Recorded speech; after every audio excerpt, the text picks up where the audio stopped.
Saudações cordiais e fraternas a tantos quantos estejam acompanhando mais esta nossa gravação, transmitida aqui pelo canal A Fé Ortodoxa, do nosso distinto amigo Professor Fernando. Sejam todos e todas muito bem-vindos, muito bem acolhidos e muito bem recebidos. Essa gravação de hoje abordará o tema do calvinismo. E, na verdade, é a regravação de uma live que fizemos há algum tempo e cujo som saiu um tanto comprometido. E a primeira observação que gostaríamos de fazer diz respeito ao assim chamado pecado original, que é o ensinamento comum aos apostólicos romanos e aos protestantes, e que tem alguma relação de proximidade com a doutrina ortodoxa do pecado ancestral.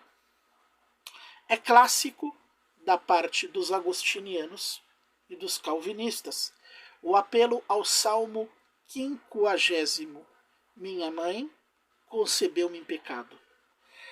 Trata-se, todavia, de um texto um tanto obscuro, como, aliás, é típico dos textos do Antigo Testamento.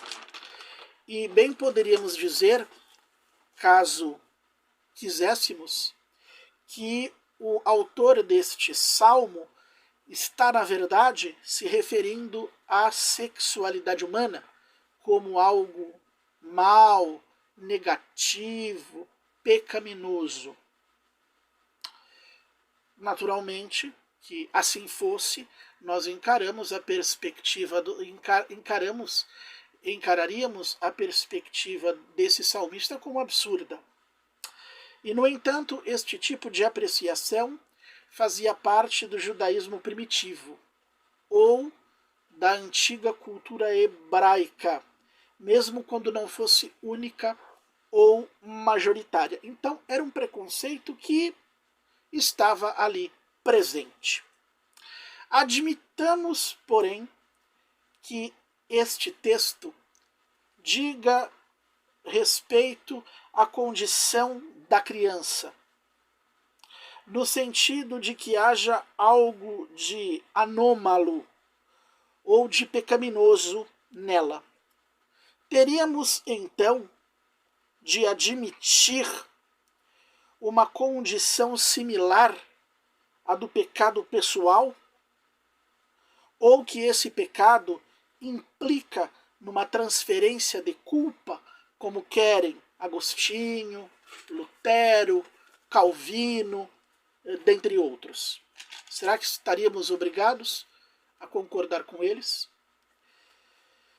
De fato, era algo muito difícil de se compreender e de solucionar a questão do pecado ancestral, e sujeita a gravíssimos equívocos antes do advento da psicologia. A psicologia surge na Alemanha por volta do século XIX, a partir das pesquisas de Wilhelm Wundt. Ciência graças à qual podemos adquirir o conceito de inconsciente e passamos a compreender melhor os mecanismos da percepção e da memória, os quais virão em socorro da fé ortodoxa, de modo a que atualmente possamos expressá-la ainda com maior exatidão que no passado. O primeiro fato a ser considerado aqui é que o sentido da audição já se faz presente no feto ou no bebê, como queiram, desde o 3º ou 4º mês de gestação, de modo que ele, o bebê, já é capaz de ouvir na existência intrauterina. Portanto, o bebê já escuta, já ouve. Disso resulta que ele escuta, que ele ouve, sons ou palavras ditas por sua mãe, em especial, mas também pelo pai, pelos irmãos, pelos tios, primos, parentes e tantos quantos estejam em proximidade, na proximidade da sua mãe. Outro aspecto a ser considerado com bastante atenção é a transmissão de impressões emocionais da mãe para o filho, as quais são, por assim dizer, compartilhadas com ele. Assim sendo, a raiva, a cólera, o medo, o ódio e assim por diante. Portanto, o bebê tem acesso a percepções e a impressões dentro do ventre materno, ou seja, antes de nascer, enquanto ainda está sendo gerado por sua mãe. Somente isso, apenas isso é tudo quanto temos a dizer? Não. Importante ressaltar que ali também se faz presente a memória e a memória inconsciente, a qual é responsável por arquivar todas essas percepções e impressões, as quais, uma vez arquivadas, passam a fazer parte efetiva de sua personalidade e parte definitiva dela. Portanto, impressões, percepções de crimes, de brigas, de agressões, de calamidades, de tragédias, de violências, sentimentos negativos, experiências ruins, passam a estar presentes na memória inconsciente e são definitivamente integradas àquela personalidade em formação. E quando a criança nasce, tais elementos já se fazem presentes ali, já ali estão, como que dentro dela, ou internalizados, como elementos da sua personalidade, os quais marcarão o seu comportamento futuro. Portanto, quando nasce, já está a criança, por assim dizer, contaminada ou infectada pelo pecado. Não, porém, de modo algum, totalmente corrompida, como querem os protestantes, ou ainda reduzida à condição de estátua de pedra ou de pedaço de madeira, como querem eles. O que quero salientar aqui é que tais elementos maus ou negativos, não se fazem presentes na criança por imputação jurídica ou por transferência de culpa, porém em virtude da natureza do próprio processo cognitivo ou da percepção. Implica isto em admitir ou reconhecer que a origem desse conteúdo negativo é sim social, uma vez que parte do ambiente e vem a influência, ou seja, parte do ambiente, ou seja, da influência, da conduta dos parentes mais próximos e sendo percebida pelo bebê e arquivada na sua memória inconsciente. Isso é o pecado ancestral, segundo cremos. O segundo texto a que recorrem os calvinistas é tomado a uma das cartas do apóstolo Paulo, a carta aos Romanos, e é também um texto bastante conhecido. Vamos a ele. Em Adão, todos pecaram. E aqui, ao ler estas palavras, concluem os calvinistas: como todos pecaram? Pecaram por transferência de culpa, por imputação forânea, conforme a teoria federal ou do pacto que eles sustentam.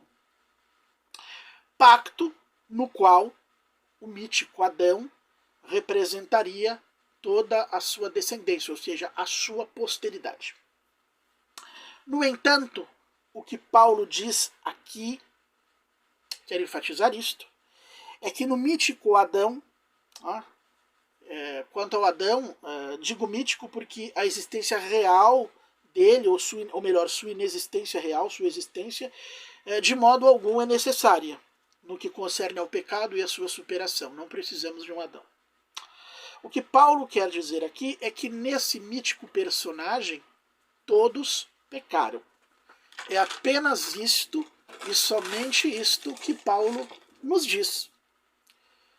Como todos vieram a pecar, é o que o apóstolo não diz, não explica, não revela. O apóstolo apenas afirma, não nos fornece explicação alguma. Sendo assim, a ideia de transferência de culpa fundamentada num falso contrato, falso porque a outra parte, a posteridade de Adão, que ali deveria estar e assentir, ali não está, não se faz presente. Então, percebemos que esse contrato unilateral é totalmente falso, não existe contrato unilateral. Então, fundamentada num falso contrato, parte da criatividade, da fantasia ou da imaginação dos calvinistas, não do texto em questão. Pois desde o século III, Orígenes de Alexandria, apoiado mais tarde por São João Damasceno no livro da Fé Ortodoxa, declara que todos os descendentes de Adão ou dos primeiros seres humanos pecaram por terem assimilado o mau exemplo deles.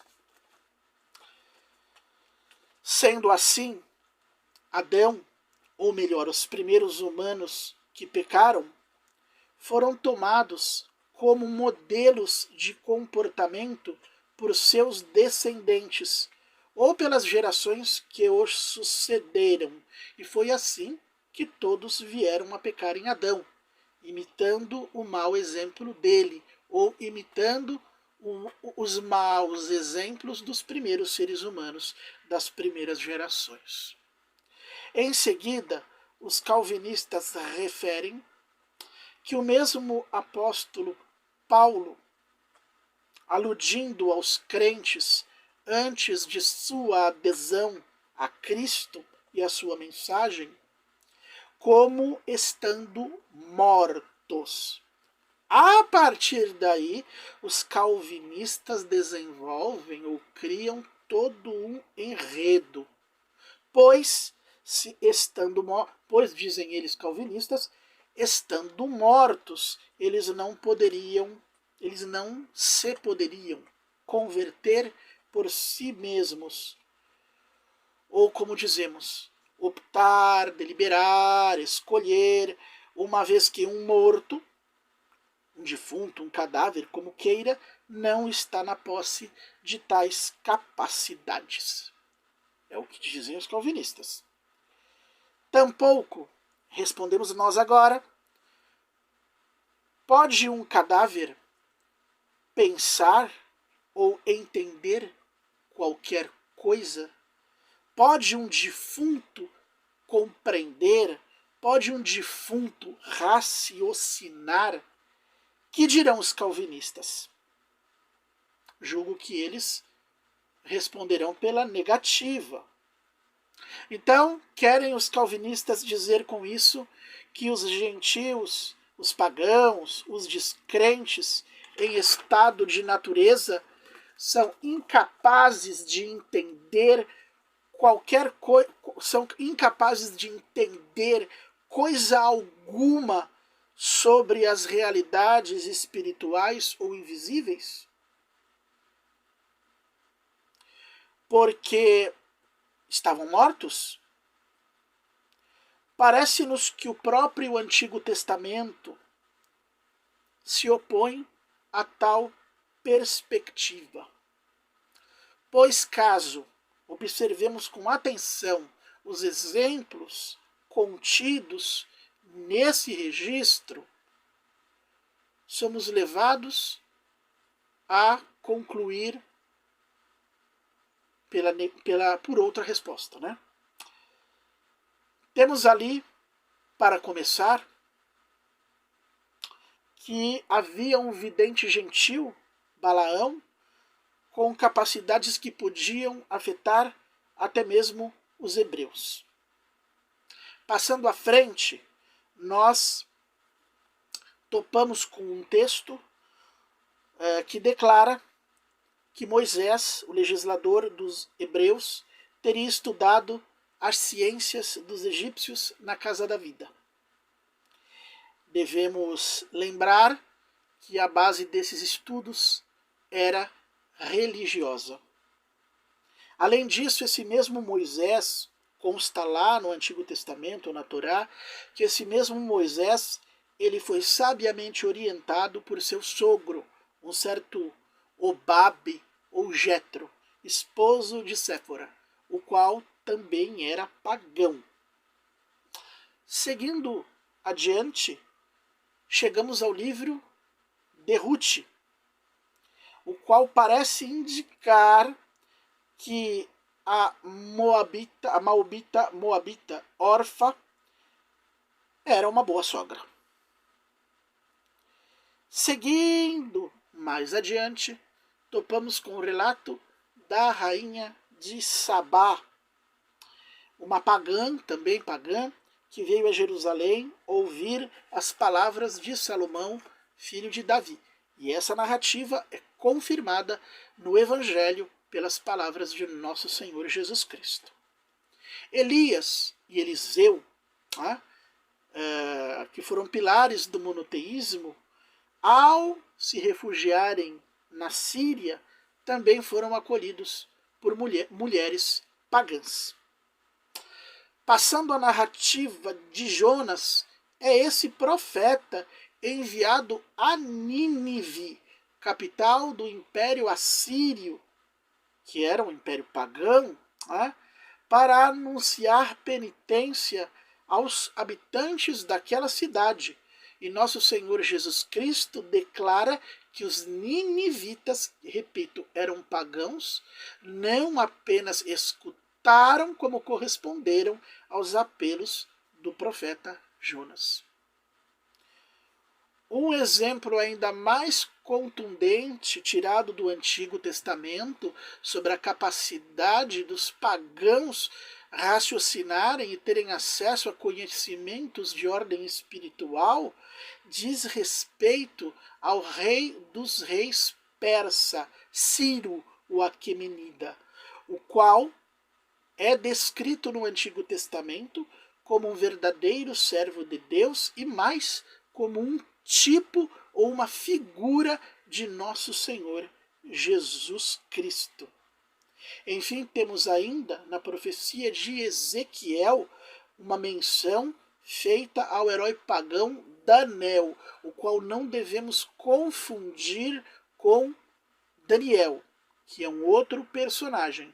Daniel é um personagem pagão citado inclusive nas inscrições encontradas na antiga Ugarit, ou Ras Shamra, na Síria. E quanto à piedade extrabíblica, nós sabemos também da grande admiração e respeito que os judeus nutriam para com o personagem pagão Aquicar ou Aicar. Isto quanto ao Antigo Testamento ou ao judaísmo anterior ao nascimento de Cristo. Passemos agora para o terreno dos nossos evangelhos ou do Novo Testamento. E o Novo Testamento começa colocando diante de nós a narrativa de uns magos persas, logo pagãos, como os primeiros seres humanos a reconhecerem o mistério da encarnação do Verbo e a reverenciarem este mistério. Temos também nosso Senhor Jesus Cristo, nosso Mestre, elogiando a fé colossal de um romano, de um centurião pagão e de uma mulher cirofenícia. Agora, se passamos às cartas dos apóstolos, temos que o apóstolo Paulo, em diversas passagens, cita expressamente palavras de Pitágoras, Epimenides, Menandro, autor da Nova Comédia, Arato, poeta, autor dos Fenômenos, Cleantes, Xenófanes, todos pagãos. Cumpre dizer ainda que parte desses pensadores ou filósofos gregos pagãos aduziram o fundamento espiritual do monoteísmo a partir da própria capacidade natural da razão. Além disso, os primeiros padres da Igreja, como Clemente de Alexandria, Orígenes, Lactâncio, Ambrósio de Milão, eles afirmaram que os próprios pagãos foram esclarecidos sobrenaturalmente, profeticamente, sobre a futura encarnação de Cristo pelas assim chamadas síbilas. Julgo que essas alusões bastem ou sejam suficientes para demonstrar de maneira inequívoca que os pagãos não estavam assim tão completamente mortos a ponto de serem incapazes de pensar ou de não poderem entender coisa alguma a respeito das realidades sobrenaturais. Uma vez que mortos, não podem pensar ou entender coisa alguma. Agora, se não estavam eles assim tão completamente mortos, a ponto de poderem refletir sobre Deus, sobre a imortalidade, é perfeitamente plausível que também pudessem escolher, deliberar, optar e, portanto, corresponder à fé ou aos apelos externos da Igreja com as próprias forças naturais. Mesmo porque não podem os defuntos ouvir ou escutar qualquer coisa. E apesar disto, disse nosso Jesus às multidões: quem tem ouvidos para ouvir, ouça, tratando o seu auditório ou as pessoas que os cercavam como se vivas fossem. E o mesmo apóstolo Paulo: a fé vem pelo ouvir. Logo, dizemos nós, não por qualquer graça interna enfiada pelo próprio Deus, Paulo não se refere a ela. Pois, completa o apóstolo Paulo, quem poderia acreditar se não houvesse quem anunciasse? Ora, sabemos que uma graça soberana, interna e irresistível, uma iluminação, não precisa de qualquer tipo de anúncio, não precisa de qualquer tipo de pregação para fazer efeito. Qualquer recurso externo, não precisa de qualquer recurso externo. Percebemos assim que os tais defuntos, os tais cadáveres, os tais mortos, ou os crentes antes de sua conversão, eram capazes de ouvir, pensar e optar ou escolher. Uma vez que, mesmo estando enfermos e fragilizados ou na dependência do pecado, suas naturezas, isto é, a imagem e a semelhança de nosso bom Deus, não poderiam ser mais fracas ou menos fortes que o pecado, a ponto de serem totalmente destruídas por ele. Se a gente imagina que as coisas se deram de outro modo, do contrário, seria o mal onipotente. A menos, é claro, que o próprio Deus, que define a si mesmo no Evangelho como bom e é todo-poderoso, tivesse desejado desde toda a eternidade atribuir maior poder ao mal do que ao bem, que é a sua imagem e semelhança. E isso nos levaria a fazer uma pergunta, um questionamento. Por que, sendo Deus infinitamente bom, haveria de conferir um tão grande poder ao pecado, a ponto de destruir por completo ou de apagar nos humanos a sua imagem e a sua semelhança? Por que faria Deus uma coisa dessa, uma vez que ele é infinitamente bom e todo-poderoso? Quanto aos humanos poderem resistir aos apelos da divina graça, temos um testemunho tirado do Evangelho, ou das palavras do próprio Cristo, e um testemunho irrespondível. Vamos a ele. Trata-se do Evangelho de São Mateus. Eu quis acolher-vos como a galinha acolhe os pintinhos debaixo das suas asas, porém vocês não quiseram. Está o texto.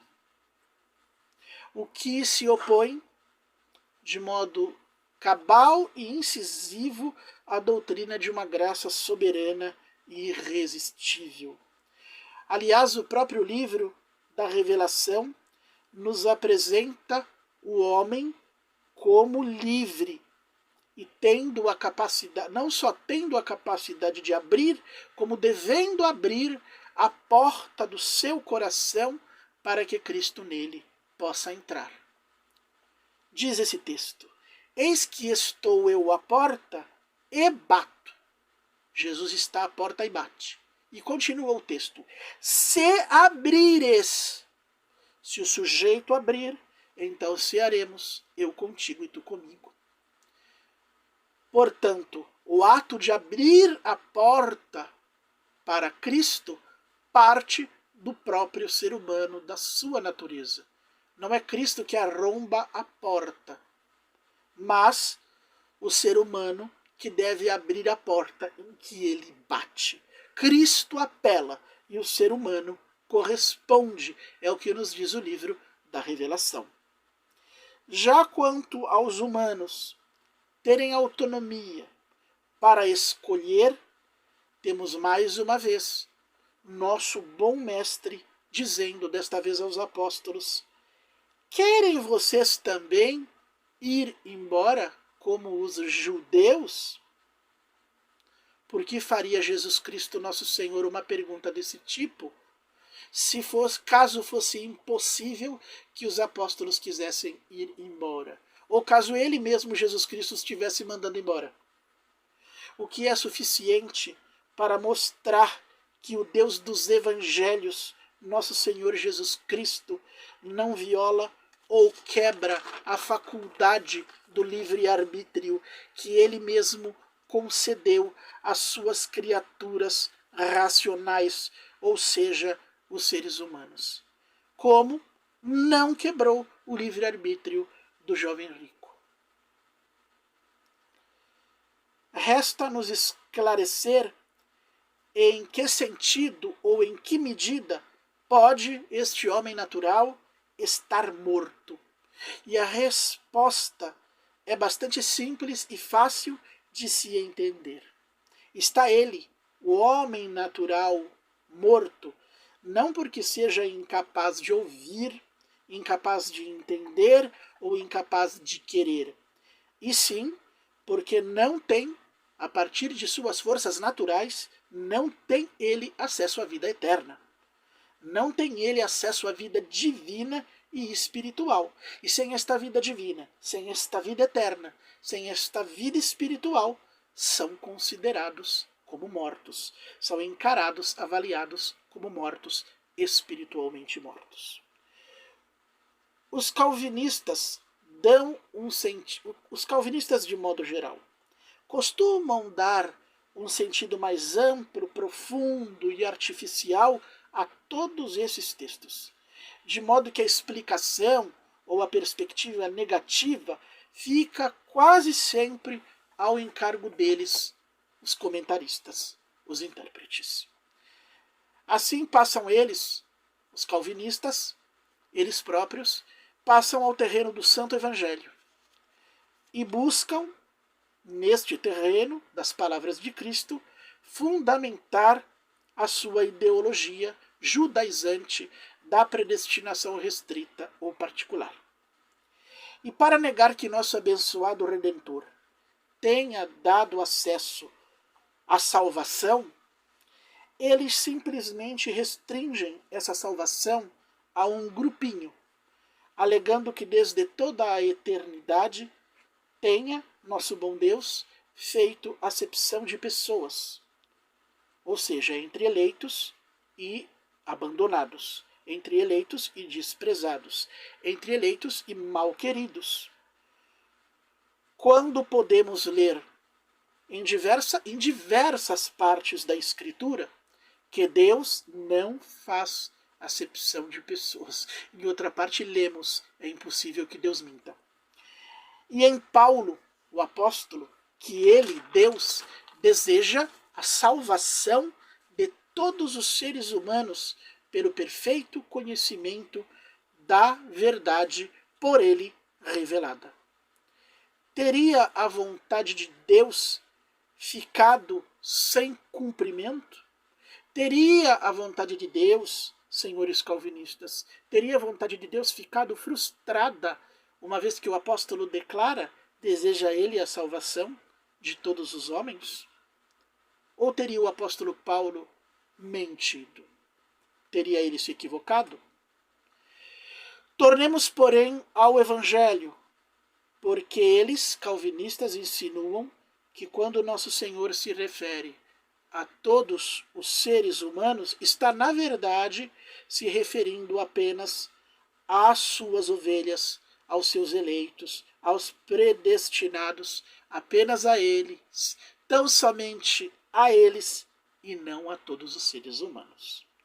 E dando seguimento a isso, tentam eles, calvinistas, encontrar, no terreno do Evangelho, algum tipo de expressão similar aos mortos citados pelo apóstolo Paulo, a qual lhes permita negar que possa o homem natural ouvir, entender, deliberar, optar, decidir.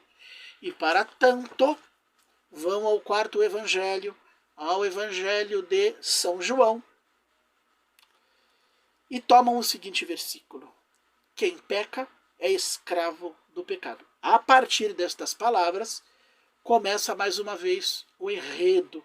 E eles, calvinistas, começam a ampliar, a aprofundar, a deturpar o sentido, insinuando, inclusive, que o pecador é escravo do diabo, ou mais ou menos possesso, quando o texto em questão diz apenas que o pecador é escravo do pecado, sem aludir a qualquer diabo, a qualquer demônio, a qualquer satanás. Mas o calvinista vem sorrateiramente e insinua que o ser humano é mais ou menos possesso ou controlado tiranicamente pelo diabo. Alguns deles chegam a dizer, com um sabor tipicamente jeovista e maniqueu, que parte de nosso mundo, o mundo natural, o mundo pagão, pertence de fato não a Deus, mas ao rabudo, ao chifrudo, ao capeta. Vejam só Meus amigos, que aberração monstruosa. O ser humano não pode ser livre ou autônomo, pois assim fosse, estaria fora do controle divino, à margem do poder de Deus. Porém, pode o mundo ser controlado pelo diabo, pelo capeta, por Satanás, sem que Deus perca o controle, sem que Deus cesse de ser soberano, sem que Deus deixe de ser todo-poderoso. Talvez porque, sei lá eu, o capeta seja tipo um sócio, um parceiro, um amiguinho. Vai entender aí a mentalidade calvinista. Agora, se isso não é maniqueísmo, meus queridos, o que há de ser? Deus deve estar no controle direto de tudo, de absolutamente tudo, dizem eles calvinistas, para que haja soberania. Para dali a pouco, no segundo momento, declararem que o homem natural, ou seja, rejeitado por Deus, está sob o controle férreo, ou sobre o domínio do diabo ou de Satanás. E isso, de modo algum, repetimos, atinge a soberania divina. Atinge a soberania divina. E eles pensam, é o que parece, que isso é mais digno, ou seja, o homem ser apresentado como um possesso, isso é mais digno do que o ser racional poder escolher ou ser capaz de decidir. Vamos, porém, ao texto e sobre como devemos entender que o homem natural é escravo do pecado. E mais uma vez, aqui também, o sentido é bastante fácil e simples de ser compreendido. É que sem a ajuda de Cristo, Jesus disse, sem mim nada podeis fazer, ou a partir de suas próprias forças naturais, é o homem dependente do pecado, não podendo jamais cessar de pecar ou de praticar o mal. Eis o que o texto diz, que sendo o homem escravo ou servo do pecado, não pode cessar de pecar, não pode deixar de cometer pecados, de prejudicar o próximo, sem a ajuda de Cristo. Não diz que ele seja incapaz de ouvir, de pensar, de deliberar, de aspirar por sua alforria. Isso o texto não diz. Isto o texto de São João não declara. Quem diz, quem ensina, quem declara são os intérpretes calvinistas por conta e risco. Acaso dirá o nosso calvinista, acaso o servo é incapaz de desejar ser livre? Nada no citado texto sugere tal coisa, que o escravo ou o servo não possa aspirar por sua liberdade, por sua alforria. A respeito disto, o texto silencia por completo. Bem, na nossa próxima, acho que fica muito grande, seria muito extenso e cansativo, um vídeo de 1 hora, 50 minutos, então nós julgamos, vamos ver aí mais um texto, tá? E vamos encerrar com esse último texto, encerramos o vídeo de hoje, a gravação de hoje, e continuamos numa segunda gravação amanhã. Bem, diante de tudo isto, buscam os calvinistas garimpar outros tantos textos, eles sempre estão ali garimpando, peneirando o evangelho. Tá? E vamos rapidamente a eles. O primeiro de que se apossam os calvinistas é este: ninguém pode vir a mim se o Pai antes não o enviar. E aqui temos outro texto especioso, pois Jesus não nos diz, ele não revela, ele não explica como o Pai envia aqueles que dele se aproximam. E é aqui que, mais uma vez, entram os calvinistas com a explicação que o texto não traz. É pela predestinação, dizem eles. pela graça irresistível e soberana que envia o Pai àqueles que se aproximam de Jesus, pois, na verdade, escolheu-os desde toda a eternidade. Em suma, apenas os predestinados é que se aproximam de Jesus. Que pensamos nós? Como responder? Nós julgamos que o Pai envia todos os seres humanos ou a humanidade a seu bem-amado Filho Jesus por meio de uma prévia preparação, que é o anúncio profético.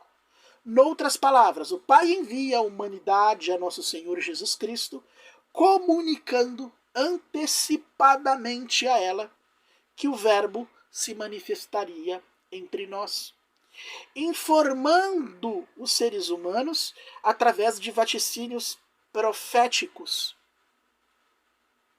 iluminando e orientando a humanidade por meio de oráculos sobrenaturais.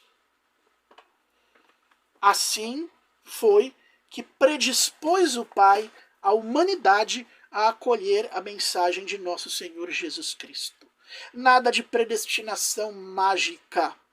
O que nós temos aqui é uma cuidadosa preparação, um trabalho prévio, assumido pela providência divina e executado por meio de profecias sobrenaturais.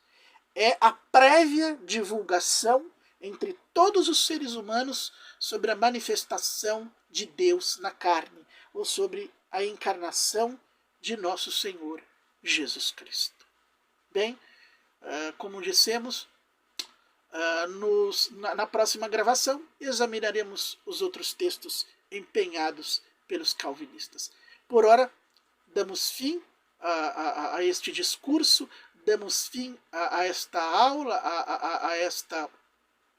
damos fim a esta apresentação, rendendo glória ao Pai, ao Filho, ao Espírito Santo, como era no princípio, agora, sempre e pelos séculos dos séculos. Amém.